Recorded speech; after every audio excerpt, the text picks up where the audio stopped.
We have another question from Fabricio Tota, who's the CEO or I believe head of business development and strategy for Mercado Bitcoin, a leading Brazilian digital currency, digital asset exchange, and I believe one that also supports USDC, and previous guest on the Money Movement. Thank you, Fabricio. Question is, USDC is a global asset. Although the idea of a stablecoin is very powerful, how do you see the impact of different jurisdictions' regulation on USDC? This is obviously a very fast moving topic. On the one hand, you're seeing the private sector all around the world, entrepreneurs, innovators, building and adopting on top of these emerging stablecoins. And that's really driving a huge amount of growth in trading and settlement and payments, in decentralized finance applications. All of these are driving a lot of growth. And that's very much global. As you said, USDC is a global asset. Many countries are just now, I think, starting to get their arms wrapped around the sort of birth of internet native digital money.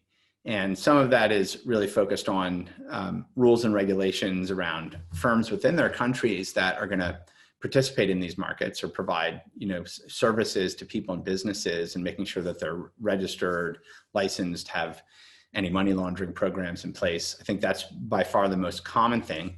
And now we're seeing the beginnings of global policy coordination around stablecoins, most notably the Group of 20, which I think covers a very large percentage of the global economy. The financial ministers and central bankers and others from the G20 have been active in a working group around stablecoins and putting forward recommended policies for G20 members, which I think ultimately would be policies that would be likely considered, if not adopted, by most countries in the world. And these define,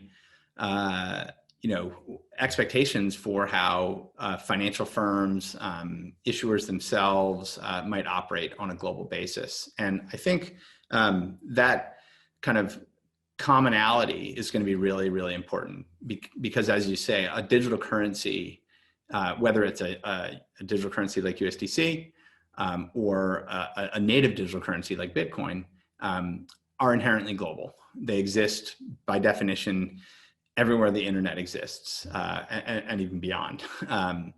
And so, having some commonality around that is really important, so that people everywhere understand how they can interact with and take advantage of these innovations. A follow-up question from Fabricio was, DeFi, is it too early to say DeFi, specifically stablecoin-based borrowing and lending, is the killer app on Ethereum?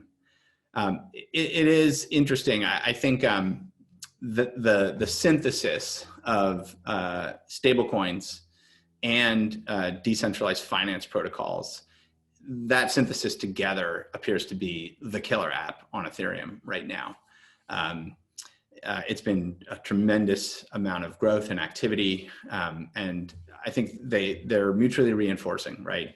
To have a stablecoin like USDC, which is a regulated stablecoin that is full reserve, that is redeemable, that has the appropriate audit and information security and other standards built around it, allows people to know that this is a stored value instrument that they can rely upon. And that's really important if you're then using a stablecoin like this in a decentralized infrastructure like a compound protocol or the many others that have emerged. But that combination is really powerful, and I think is the killer app for Ethereum, and arguably sort of the killer app of these smart contract public blockchains right now as well.